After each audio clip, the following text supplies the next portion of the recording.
Hello everyone. Today we are going to discuss the anemia of diminished erythropoiesis.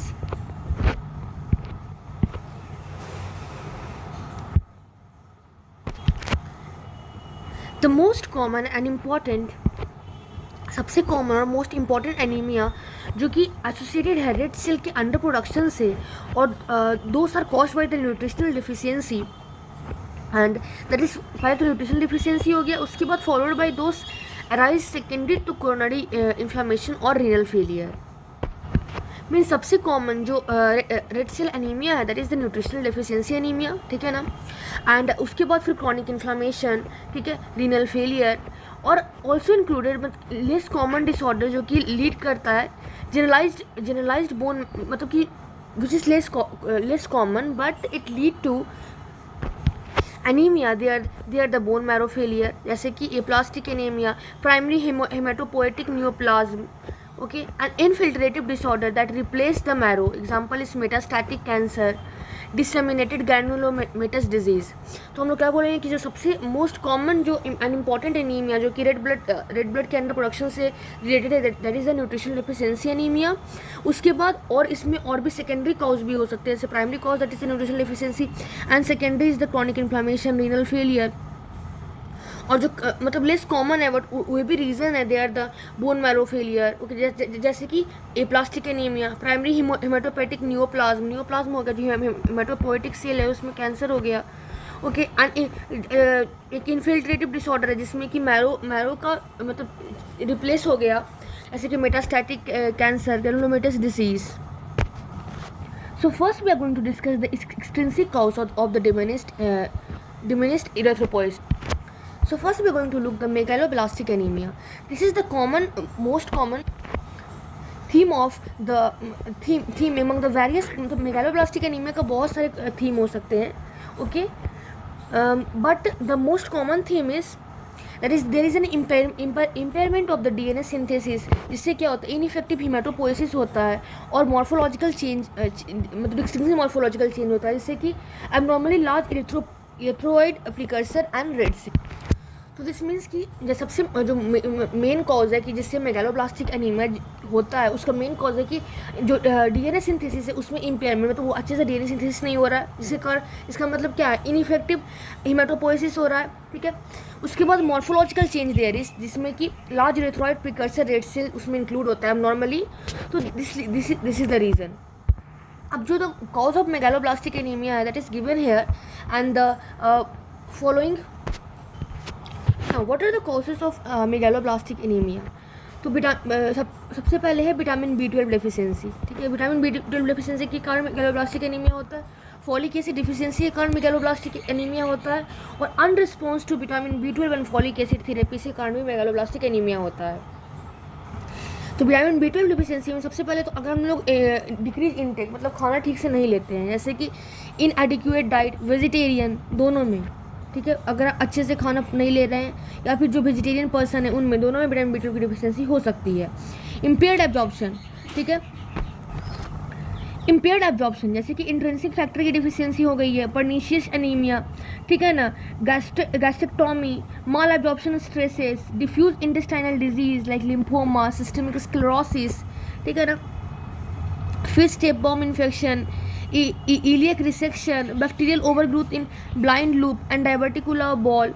तो ये सब के कारण विटामिन B12 की डेफिशिएंसी हो सकती है. तो हम तो सबसे पहले याद रखेंगे वेजिटेरियन डाइट, ठीक है, वो तो एक याद रखना है. फिर एब्जॉर्प्शन में तो किसमें इंट्रिंसिक फैक्टर की डेफिशिएंसी हो रही है, intrinsic factor deficiency, pernicious anaemia, gastrectomy, ठीक है, गैस्ट्रेक्टोमी में, ठीक, गैस्ट्रेक्टोमी हो गया तो स्टमक ही चला गया. फिर माल एब्जॉर्प्शन स्टेट मतलब एब्जॉर्ब नहीं हो पा रहा है, डिफ्यूज इंटेस्टाइनल डिजीज जैसे लिम्फोमा, मतलब अलग अलग पे इंटेस्टाइनल डिजीज डिफ्यूज्ड है ऐसे लिम्फोमास में. उसके बाद इलियक रिसेक्शन, ठीक है ना, पैरासिटिक अपटेक जैसे फिर स्टेपबम इन्फेस्टेशन, ठीक है. उसके बाद फॉलिक एसिड डिफिशिएंसी के कारण भी मेगालोब्लास्टिक एनीमिया होगा. तो इसमें decrease intake that is intake इनएडिक्वेट diet, alcohol, infancy, ठीक है ना, मतलब कि अच्छे से ये इसमें भी खाना नहीं ले रहा. अल्कोहल में भी फॉलिक एसिड हम पढ़ते हैं बायोकेमिस्ट्री में. आफ्टर इनपेयर्ड एब्जॉर्प्शन, ठीक है ना, माल एब्जॉर्प्शन स्टेट, ठीक है ना, ओरल कॉन्ट्रासेप्टिव, इंक्रीज लॉग जैसे हीमोडायलिसिस हो गया, इंक्रीज रिक्वायरमेंट, प्रेगनेंसी, इन्फेंसी, ठीक है, cancer, impaired utilisation that is folic acid antagonist अगर हम लोग ले रहे हैं। और कभी कभी ऐसा होता है कि मतलब कि विटामिन B12 और फॉलिक एसिड थेरेपी अनरिस्पॉन्सिव है, मतलब कि DNA सिंथेसिस का मेटाबॉलिक इनिबिटर आ गया, फोलेट मेटाबॉलिज्म का इनिबिटर ऐसे मेथोट्रेक्सेट आ गया। ओके, उसके बाद ये लिखता है कि the following discussion first describe the common feature and turn to the दो प्रिंसिपल सब टाइप होता है। एक होता है पर्नीशियस एनीमिया जो कि major form of vitamin B12 deficiency anaemia है, और एक फोलेट डिफिशियंसी एनीमिया। दो तरह का major vitamin B12 deficiency anaemia, vitamin B12 deficiency anaemia, इस टू मेजर टाइप इसमें होता है। एक होता है पर्नीशियस एनीमिया, एक है फोलेट डिफिशियंसी एनीमिया। ठीक है, क्योंकि हमने यहाँ पे देखा भी कि मेगालोब्लास्टिक का मेजर जो देख रहे हो आप, इतना बड़ा ये इतना बड़ा मीन्स फोलेट और vitamin B12 deficiency is the main for the megaloblastic anaemia. ठीक है ना। उसके बाद ये इंपॉर्टेंट है कि अभी vitamin B12 and folic acid they are the coenzyme that is required for the synthesis of thymidine. ठीक है, तो क्या बोला कि विटामिन B12 और फोलिक एसिड दोनों कोएंजाइम की तरह काम करते हैं।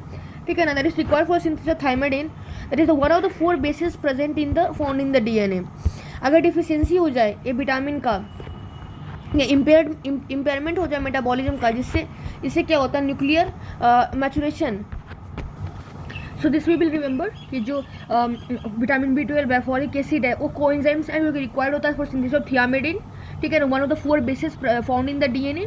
और अगर डिफिशियंसी इन विटामिन का हो जाए then there will be the impairment of the metabolism, जिससे कि न्यूक्लियर मैचुरेशन में दिक्कत होगा। ठीक है ना। After that we will look the morphology. यहाँ पे ये बोल रहे थे कि डिफेक्टिव न्यूक्लियर मैचुरेशन होगा क्योंकि इनएडिक्वेट DNA सिंथेसिस होगा। ओके, और ब्लॉक इन सेल डिवीजन के कारण। नो मॉर्फोलॉजी में क्या है कि जो पेरिफेरल ब्लड फाइंडिंग है वो सब जितने भी मेगालोब्लास्टिक एनीमिया का फीचर्स सब जो भी किसी भी रीजन से हो सब में कॉमन ही होता है। ठीक है ना। सबसे पहले presence of red cell that are the macrocytic and oval that is macroovalocytes. So लोग बोले हैं कि जो रेड सेल है वो कैसा हो गया, मैक्रोओवैलोसाइट, मतलब मैक्रोसिटिक भी है और ओवल शेप भी है। This is the highly characteristic. It is saying macroovalocyte मतलब कि जो सेल्स है वो लार्जर देन नॉर्मल है। ठीक है ना, और इसमें content ample haemoglobin. Most macrocyte इसमें लैक करता है central pallor of normal red cell and even appear hyperchromic. ठीक है, मतलब कि एक तो अपना साइज से ज़्यादा मतलब बड़ा है, ठीक है, लार्जर देन नॉर्मल, और उसमें एम्पल अमाउंट ऑफ हीमोग्लोबिन है। ठीक है, एम्पल हीमोग्लोबिन है। ठीक है ना, बट जो ये मोस्ट मैक्रोसाइट है वो लैक करते हैं सेंट्रल पैलर इसमें नहीं होता है। ठीक है ना। उसके बाद सेंट्रल पैलोर जो कि नॉर्मल रेड सेल में होता है, और हाइपरक्रोमिक भी अपीयर होते हैं। उसके बाद but the mean cell haemoglobin content is not elevated. MCH जो होता है एलिवेटेड नहीं रहता है। MCH मीन्स क्या होता है, हीमोग्लोबिन अपन RBC/10, तो वो एलिवेटेड नहीं रहता है। तो this is the marked variation, मतलब ये रेड सेल साइज और सेप दैट इज एनाइसोसाइटोसिस और पोइकोलोसाइटोसिस, इसमें वेरिएशन मिलता है। ठीक है, रेटिकुलोसाइट काउंट लो होता है। ठीक है, उसके बाद बोल रहा है कि जो मेगालोब्लास्टिक है उसमें न्यूक्लिएटेड रेड सेल प्रोजेनेटर भी अपीयर होते हैं। ठीक है, सर्कुलेटिंग ब्लड में जब एनीमिया सीवियर होता है। और न्यूट्रोफिल जो होता है वो लार्जर होता है दैन नॉर्मल। ये इंपॉर्टेंट कि न्यूट्रोफिल बड़े होते हैं। और ये इंपॉर्टेंट है कि this is nuclear hyper segmentation is there, means कि न्यूट्रोफिल जो होता है हाइपर सेगमेंटेड होता है। मतलब कि ऐसे 5 तक नॉर्मल होता है, बट अगर हमें 5% लोब्ड 5% मिल जाता है, या फिर एक भी है ना, एक भी 5 से ज़्यादा मिल जाता है, यहाँ पर लिखा हुआ होगा हैविंग 5 और more nuclear lobule instead of normal 3 to 4। ठीक है, 5%, 5 या फिर 6 लोब्ड अगर एक भी मिल जाता है then that means that is the megaloblastic anaemia. ठीक है, उसके बाद जो मैरो है usually hypercellular as result of increase number of haemopoietic precursor, मतलब ज़्यादा सेल उसमें रहते हैं क्योंकि हेमोपोएटिक प्रिकर्सर ज़्यादा नंबर में हो जाते हैं।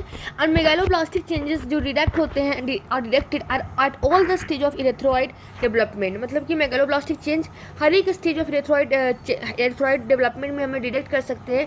जैसे कि the most primitive cell promegaloblast are large. ठीक है, उसमें क्या होता है deeply basophilic cytoplasm, prominent nucleoli and distinctive 5 nuclear chromatic pattern रहता है। तो यहाँ पे प्रोमिनेंट न्यूक्लियाई है और distinctive and fine nuclear chromatin pattern दिख रहा है, ठीक है ना। यहाँ पे क्या बोल रहा है कि as this cell differentiate and begin to accumulate haemoglobin, haemoglobin जब एक्यूमुलेट करने लगता है तो न्यूक्लियस जो होता है retain its finely distributed chromatin instead of developing the clump pyknotic chromatin, एक टिपिकल ऑफ नॉर्मोब्लास्ट। मतलब कि इसमें ऐसा नहीं है कि पिक्नोटिक क्रोमैटिन दिखेगा, इसमें फाइनली डिस्ट्रीब्यूटेड क्रोमैटिन रहता है। Although nuclear maturation is delayed, nuclear maturation delayed हुआ क्योंकि ऑफ कोर्स डिफिशियंसी है। Cytochrome maturation and haemoglobin accumulation proceed at the normal pace. This is important कि जो ये बेसिकली विटामिन B12 की deficiency है, फॉलेट डिफिशियंसी है, इसमें न्यूक्लियर मैचुरेशन डिले होता है, साइटोप्लाज्मिक मैचुरेशन, हीमोग्लोबिन की एक्युमुलेशन सब के सब नॉर्मल पेस पे चलते रहता है। तो जिस leading to nuclear to cytoplasmic asynchrony, तो क्या होगा, ऑफकोर्स न्यूक्लियर और साइटोप्लाज्मिक एसिंक्रोनिक होगा क्योंकि डीएनए सिंथेसिस इंपेयर होता है in all proliferative cell. Granulocytic precursor are also display this maturation in form of giant metamyelocyte and band form. मिस बोल रहा है कि जो डीएनए सिंथेसिस इम्पेयर्ड हुआ था, ठीक है ना, इन और प्रोलिफरेटिंग सेल जितने भी सेल्स ग्रो कर रहे हैं, and granulocytic precursor also display this maturation. मतलब कि ये जो हमारे जब हमारा डेवलपमेंट होता है उसके बीच में बैंड फॉर्म ग्रैंड माइलिनोसाइट्स आता है, उसी में डिसमैचुरेशन स्टेज में ही रहेगा। And megakaryocyte also may be abnormally large and having bizarre and multi lobe nucleus. मतलब मेगाकैरियोसाइट्स भी बड़े होंगे, बिजार शेप्ड होंगे और मल्टी लोब न्यूक्लियाई रहेगा। उसके बाद marrow hyperplasia is a response to increase level of growth factor. जो मैरो का हाइपर मतलब बोन मैरो हाइपरप्लेज हो जाएंगे, क्यों? Due to increase level of growth factor जैसे कि erythropoietin. Like however the rearrangement in the DNA synthesis cause most precursor to undergo apoptosis. मतलब कि और जो डीएनए सिंथेसिस का रीअरेंजमेंट है तो जो मोस्ट प्रिकर्सर है उनको एपोप्टोसिस करवा देता है इन द मैरो।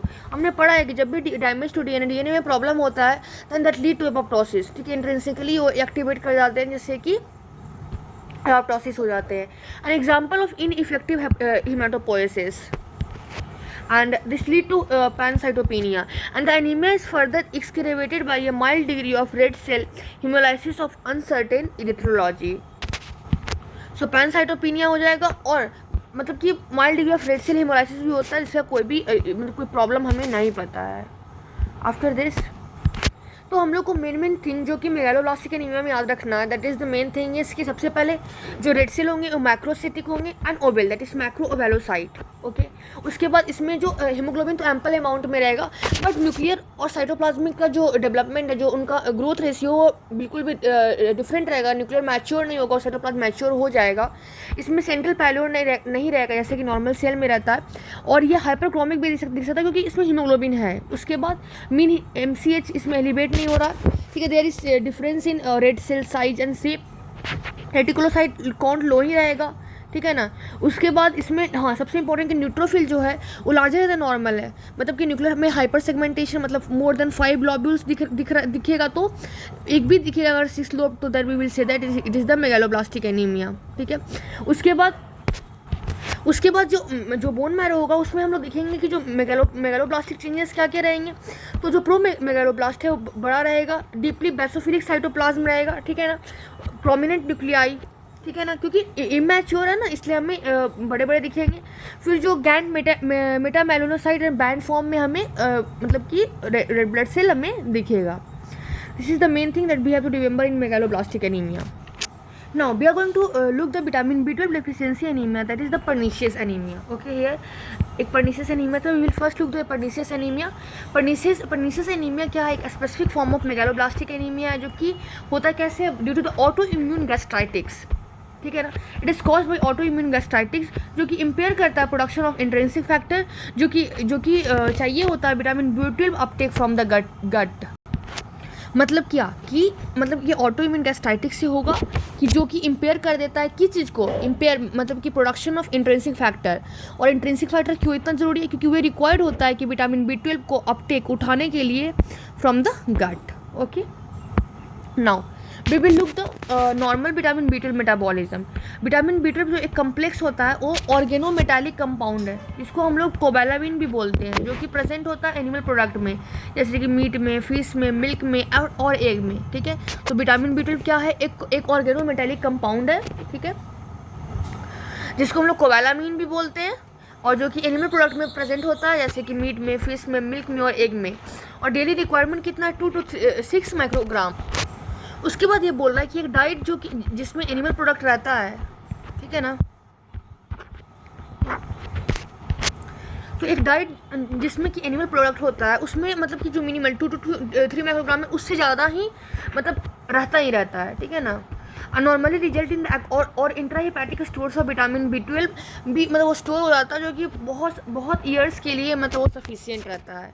अब बाई कॉन्ट्रैक्ट जो प्लांट और वेजिटेबल में होता है उसमें बहुत कम अमाउंट ऑफ कोबालामिन होता है, और स्ट्रिक्टली वेजिटेरियन और microbiotic diet do not provide adequate amount of this essential nutrient, तो उनको इसेंशियल अमाउंट ऑफ न्यूट्रिशन नहीं मिल पाता है। नाउ आफ्टर दैट यहाँ पे बोल रहा है कि जो एब्जॉर्प्शन विटामिन B12 का एब्जॉर्प्शन जो है उसके लिए इंट्रिंसिक फैक्टर रिक्वायर्ड होता है, जो कि सीक्रेट होता है parietal cell of the fundic mucosa से, ठीक है।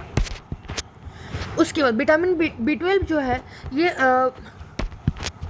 अलग होता है खाने से, binding protein in the food through the action of pepsin in the stomach. और उसके बाद ये सलाइवरी प्रोटीन यहाँ पे फोटो में दिया हुआ है, दैट इज हेपेटोकोरिन, उससे बाइंड होता है, ठीक है। विटामिन B12 डाइट में विटामिन B12 के साथ बाइंडिंग प्रोटीन है, ठीक है, सलाइवरी ग्लैंड है, ठीक है ना, यहाँ से हेपेटोकोरिन आया, ठीक है ना, क्योंकि सलाइवरी प्रोटीन होता है हेपेटोकोरिन। एंड उसके बाद ये नीचे गया, देन गैस्ट्रिक पैराइटल सेल में पेप्सिन रिलीज किया, पेप्सिन ने क्या किया, डाइट से विटामिन B12 को अलग किया। और फिर इंट्रिंसिक फैक्टर भी आता है, इंट्रिंसिक फैक्टर आया parietal cell of the fundic mucosa से, ठीक है। उसके बाद फिर क्या होता है कि ये जब अलग कर देता है दोनों को, फिर ये जो विटामिन B12 है वो हेपेटोकोरिन से कंबाइन करता है, that form the haptocorrin B12 complex and haptocorrin B2 complex तो हो ही गया, और इंट्रिंसिक फैक्टर फिर आगे जाकर उसके बाद उसकी कहानी है। सो सेलेरी प्रोटीन कॉल्ड हेपेटोकोरिन। उसके बाद डिओडनम में क्या होता है, डिओडनम में क्या होगा कि जो बाउंड विटामिन B12 है वो रिलीज हो जाता है फ्रॉम हेपेटोकोरिन से वहाँ से रिलीज हो गया, यहाँ पे देखो रिलीज हो गया ये by the action of pancreas protease इस पे एक्ट करता है, पैनक्रियास का प्रोटीएस, लोग पैनक्रियास प्रोटीएस यहाँ पे एक्ट कर रहा है, पैनक्रियास प्रोटीएस, ठीक है, and associate with the intrinsic factor. उसके बाद क्या होता है, इंट्रिंसिक फैक्टर के साथ कंबाइन कर लेता है, look here it is combined and that form intrinsic factor vitamin B12 complex and this complex ये ट्रांसपोर्ट होता है इलियम में, जहाँ पे इंडोसाइटोज्ड हो जाता है बाय इलियक एंट्रोसाइट। उसके बाद जाता है और इलियक का जो एंट्रोसाइट है, यह हियर इलियक एंट्रोसाइट, उसमें जाकर के एंडोसाइट मतलब उसको एंडोसाइटोसिस इसका हो जाता है, ठीक है। That express a receptor for intrinsic factor that is called cubilin on the surface. Cubilin जो सरफेस पे है ना, क्यूबुलिन सरफेस पे, ठीक है ना, वहाँ पे एंडोसाइटोस रह जाता है। Within ileal cell vitamin B12 associate with major carrier protein that is called transcobalamin 2। अब इलियल सेल में क्या होगा, विटामिन B12 जो होगा मेजर प्रोटीन के साथ एसोसिएट हो जाएगा, इसको बोलते हैं ट्रांसकोवालामिन 2, और उससे क्या होता है, सीक्रेट होता है प्लाज्मा में। उसके बाद जो ट्रांसकोवालामिन 2 है, यहाँ पे ट्रांसकोवालामिन इलियक सेल में क्या करता है, ट्रांसकोवालामिन 2 डिलीवर्स विटामिन B12 तो लीवर में जाता है and other cells of the body including rapidly proliferative cell in the bone marrow and the gastrointestinal tract. तो क्या हुआ, जो ट्रांसकोवालामिन 2 है वो डिलीवर करता है विटामिन B12 को लीवर में और अदर भी सेल्स ऑफ बॉडी में, ठीक है ना, जैसे कि including the rapidly proliferative cell in the bone marrow and the GIT। और in addition to this major pathway, ठीक है ना, oral vitamin B12 can also be absorb by passive diffusion. ये समझ में आ गया कि लीवर से कहाँ पे जाता है, other cell of the body, जैसे कि बोन मैरो में, GIT में जाता है, क्योंकि वहाँ पे उसकी नीड है, ठीक है। और उसके बाद बोल रहा है कि ये तो एक मेजर पाथवे है कि खाना में आया then this all thing, but कि जो ओरल विटामिन B12 हम लोग लेते हैं वो एब्जॉर्ब होता है, ठीक है ना, by passive diffusion, making it feasible to treat pernicious anaemia. और चूँकि अब ये पैसिव डिफ्यूजन से एब्जॉर्ब होता है, मतलब कि अगर कभी पर्नीशियस एनीमिया हो गया तो हम अगर उस पेशेंट को oral high dose of oral vitamin B12 देते हैं तो उसको ट्रीटमेंट मिल जाता है। Now biochemical function of vitamin B12, क्या क्या फंक्शन है विटामिन B12 के, यहाँ पे उन्होंने बोला है कि 2 रिएक्शंस इन ह्यूमन जो हम जानते हैं उसको जिसमें विटामिन B12 की रिक्वायरमेंट होती है। एक तो कि जो मिथाइल कोवालामिन है, ठीक है ना, वो इसेंशियल कोफैक्टर की तरह काम करता है in conversion to homocysteine to methionine by methionine synthase. यहाँ पे आप देख सकते हो कि जो मिथ्योनिन सिंथेज से जो होमोसिस्टिन से जो मेथियोनिन में चेंज हो रहा है, ओके, तो वहाँ पे मिथाइल कोबालामिन जब मिथाइल देता है तभी ऐसा होता है। तो here it is requirement, methyl cobalamin यहाँ पे एक रिक्वायरमेंट है। इन दिस प्रोसेस क्या होता है, मिथाइल कोबालामिन जो होता है इल्ड करता है एक मिथाइल ग्रुप जो कि रिकवर्ड, फिर बाद में रिकवर होता है ना कि 5 methyl tetrafolic acid, it is written कि 5 मिथाइल टेट्राफोलिक एसिड फिर उससे रिकवर करता है, कोबालामिन को देता है और मिथाइल कोबालामिन बनता है. So that is recovered from 5 methyl tetrahydrofolic acid, 5 methyl FH4, the principal form of folic acid. That is the principal form of the folic acid in plasma. In the same उसी reaction में क्या होता है, 5 methyl N5 methyl tetrafolic acid जो होता है convert होता है टेट्राफोलिक एसिड में. ठीक है, तो टेट्राफोलिक एसिड इज क्रूशियल क्योंकि ये रिक्वायर्ड होता है for the conversion of DUMP to DTMP, deoxyuridine monophosphate to deoxythymidine monophosphate, इसके लिए रिक्वायरमेंट होता है. तो FH4 मतलब folic acid is also very crucial. और फिर ये जो DTMP है वो बिल्डिंग ब्लॉक है for DNA. So it is very important. Okay, कि सबसे पहले तो मिथाइल कोबालामिन हमें चाहिए होता है क्योंकि कोबालामिन में चेंज होगा तभी होमोसिस्टीन मेथोनिन में कन्वर्ट होगा, वरना होमोसिस्टीनुरिया हो जाएगा, हमारे ब्लड में इंक्रीज, इसका लेवल इंक्रीज कर जाएगा. ठीक है ना.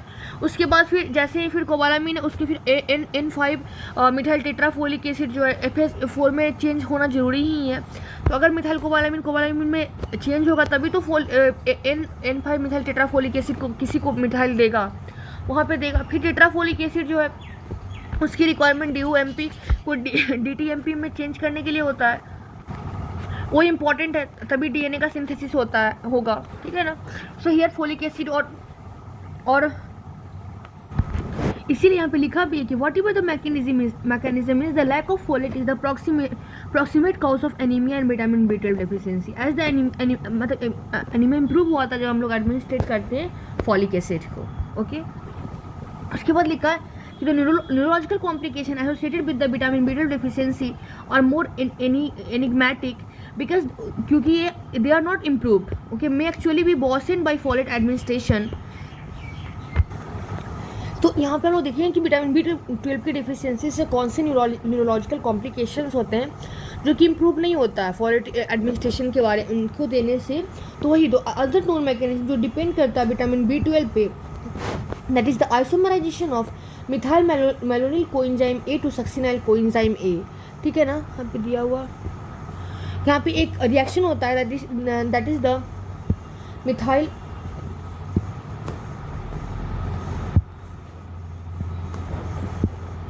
मिथाइल मेलोनिल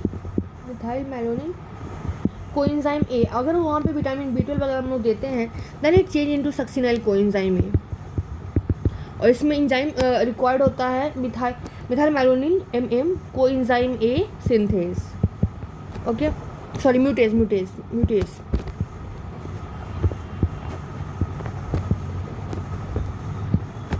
ओके, तो ही यहाँ पे बोल रहा है कि मतलब कि यहाँ पे विटामिन B12 की डिफिशियंसी से होता है and which required the adenosylcobalamin कोबालामिन. ठीक है, a deficiency of vitamin B12 जो कि lead to increase plasma and urine level of methyl malonic acid. Of course अगर विटामिन B12 की डिफिशियंसी होगी तो methyl malonyl coenzyme A increase करेगा, और ये इंक्रीज करेगा मतलब कि एबनॉर्मल फैटी एसिड मतलब बॉडी में होगा, एबनॉर्मल फैटी एसिड होगा. इसका मतलब कि इससे फिर क्या हो जाएगा, abnormal myelin sheath होगा. ठीक है ना, abnormal जब myelin sheath होगा तो that will cause the subacute combined degeneration of the spinal cord. Okay, तो वहाँ पे लिखा भी होगा कि interruption of this reaction and the build of methyl malonate and propionate a precursor could lead to abnormal incorporation of abnormal fatty acid into the neuronal lipid. मतलब कि neuronal lipid में abnormal fatty acid का deposition हो जाएगा. ठीक है, and ये ऐसा बोला भी गया कि biochemical abnormal predisposition to myelin breakdown producing subacute combined degeneration, और स्पाइनल कॉर्ड का सब एक्यूट कॉम्बाइंड डिजेनरेशन भी हो जाता है. However rare individual with hereditary deficiency of methyl malonyl coenzyme A mutase do not suffer this abnormality casting doubt on explanation. ये तो अभी रहने दीजिए, बट ये इंपॉर्टेंट है कि मतलब कि एक और न्यूरोलॉजिकल कॉम्प्लिकेशन जो कि विटामिन B12 की डेफिशिएंसी से रिलेटेड है.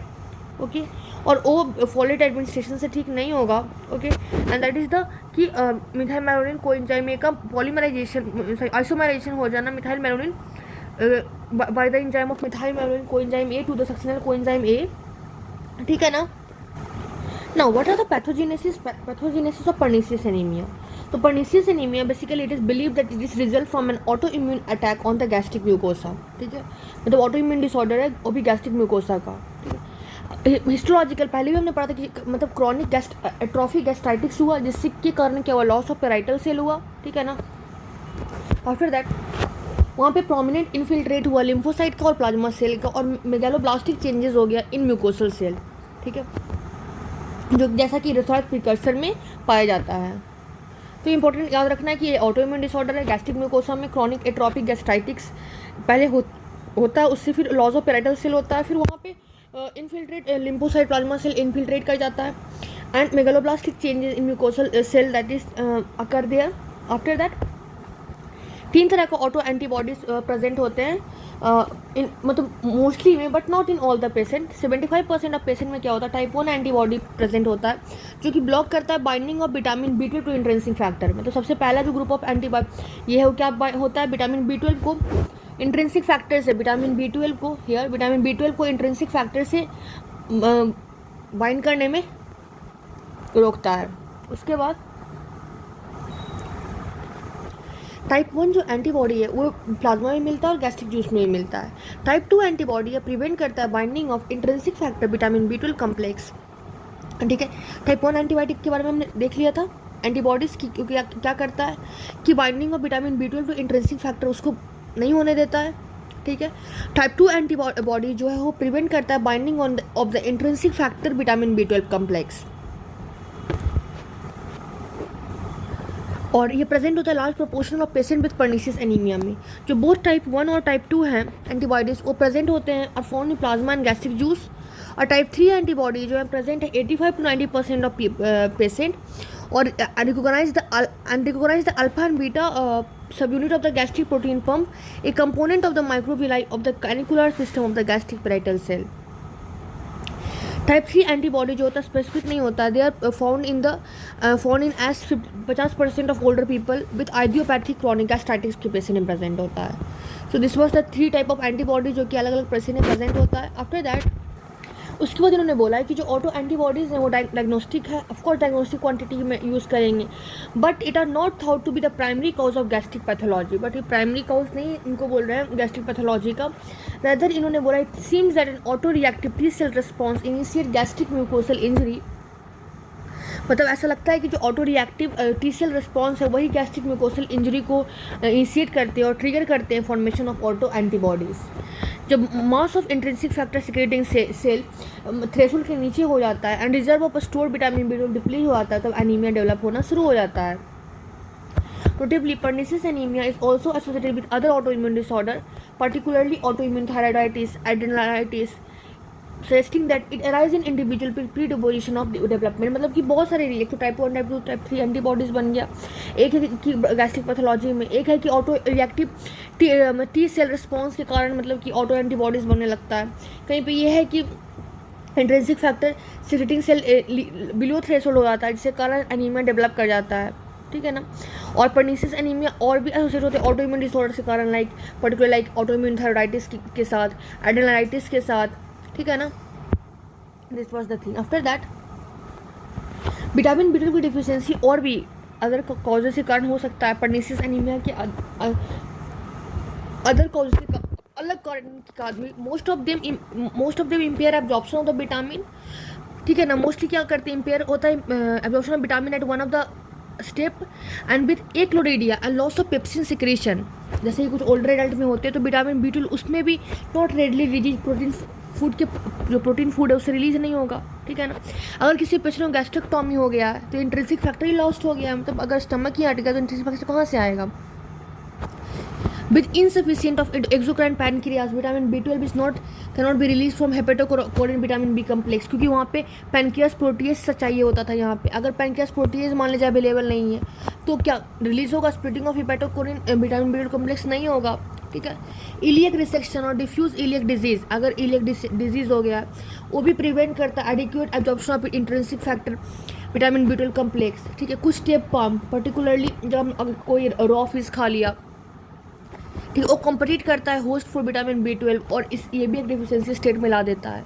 बहुत सारे केसेस में, लाइक प्रेगनेंसी में, हाइपरथायरॉयडिज्म में, डिसेमिनेटेड कैंसर में, क्रॉनिक इन्फेक्शन में, increase demand for vitamin B12, ठीक है ना। ये this may produce a relative deficiency even with normal absorption, मतलब कि नॉर्मल एब्जॉर्प्शन ऐसा भी रीजन हो सकता है कि नॉर्मल एब्जॉर्प्शन हो रहा है लेकिन रिलेटिव डिफिशियंसी हो सकता है, जैसे कि प्रेगनेंसी के टाइम, हाइपरथायरॉयडिज्म के टाइम, डिसेमिनेटेड कैंसर के टाइम, क्रॉनिक इन्फेक्शन के टाइम, ठीक है, अगर विटामिन B12 का डिमांड इंक्रीज हो गया तब। So this are the reason of the pernicious anaemia. Now when we talk about clinical features, तो उसमें हम देखते हैं कि डायग्नोसिस बेस्ड ऑन कि moderate to severe megaloblastic anaemia, ठीक है। सबसे पहले तो मेगालोब्लास्टिक एनीमिया हम पेरिफेरल स्फीयर में देख सकते हैं। Then leucopenia with hyper segmented granulocyte, of course neutrophil हमने देखा है कि हाइपर सेगमेंटेड हो जाते हैं, और ल्यूकोपीनिया ऑल्सो। लो सीरम विटामिन B12 की कमी हो जाना, elevated serum level of homocysteine and methyl melanin acid, वो तो हमने देखा है कि यहाँ पे मिथाइल होमोसिस्टीन लेवल बढ़ जाएगा, ठीक है, और मिथाइल मेलोनिक एसिड भी बढ़ जाएगा, ठीक है। Serum antibody to intrinsic factor are highly specific to for pernicious anaemia, ठीक है, जो एंटीबॉडी से स्पेसिफिक होता है इंट्रिंसिक फैक्टर की तरह, तो इससे भी हम लोग पता कर सकते हैं। उसके बाद डायग्नोसिस हम कंफर्म कैसे कर सकते हैं, by outpouring of reticulocyte and rise in haematocrit level beginning about 5 days after parenteral administration of vitamin B12, क्योंकि ओरली तो अब्जॉर्ब हो नहीं रहा है, तो हम पेरेंटली जब विटामिन B12 देते हैं तो वहाँ पे रेटिकुलोसाइट का मतलब इंक्रीजमेंट होना और हीमेटोक्रिट लेवल में बढ़ जाना 5 दिन के अंदर अंदर, ठीक है। उसके बाद अगर पर्सन एट्रॉफी और metaplasia of the gastric mucosa, मतलब एट्रॉफी मतलब किसी पेशेंट में है, किसी पेशेंट में अगर मेटाप्लेजिया है गैस्ट्रिक म्यूकोसा का ड्यू टू पर्नीशियस एनीमिया, ये लोग जो होते हैं इंक्रीज रिस्क ऑफ गैस्ट्रिक और at the increase risk of gastric carcinoma, ठीक है। आफ्टर दैट विथ पेरेंट्रल और high dose oral vitamin B12 anaemia cure हो सकता है, and progression of the peripheral neurological disease can be reversed और at least halted. तो क्या बोल रहे हैं इन्होंने कि जो एट्रॉफी है, मेटाप्लेजिया है गैस्ट्रिक म्यूकोसा का अगर हो जाता है, ठीक है ना, ड्यू टू पर्नीशियस एनीमिया, वो लोग गैस्ट्रिक कार्सिनोमा के लिए हाई रिस्क हो जाते हैं, ठीक है ना। उसके बाद अगर हम लोग पेरेंट्रल या फिर high dose oral vitamin B12 देते हैं तो एनीमिया क्योर हो सकता है, ठीक है ना। पेरिफेरल न्यूरोलॉजिकल डिसीज़ भी ये हो जाता है, ठीक हो जाता है, बट जो गैस्ट्रिक म्यूकोसा में और जो कार्सिनोमा है वो तो ठीक नहीं हो पाएगा ना। This was the thing of about the administration of megaloblastic anaemia में पर्नीशियस एनीमिया के बारे में। Thank you everyone. In next we will discuss the anaemia of folate deficiency, iron deficiency, and this aplastic anemia.